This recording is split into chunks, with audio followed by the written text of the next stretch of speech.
আমি এসেছি মিঠু ভাইয়ের দোকানে।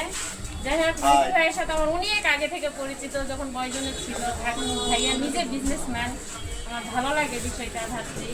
তো এখানে এই যে ভাইয়ার যে র পয়েন্ট দোকান, সবাই তো অনেকেই চিনে, তাই না ভাইয়া? সবাই চিনে, বিশেষ করে বলার মতো কিছুই না। তারপরে ভাইয়ের এখানে অনেক কোয়ালিটি ফুল প্যান্ট, শার্ট, গেঞ্জি সব কিছুই পাওয়া যায়। তো দুই ভাই বোন এই যে চা অর্ডার করতে।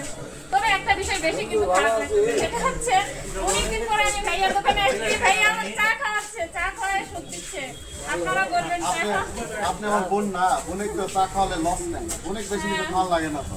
যাই হোক, আসলে ভাই বোনের ভালোবাসা অন্যরকম। এদিকে আসো সাকিব, আমি কিছু বলি। আমি অনেককে বলি আপনি আমার বোন।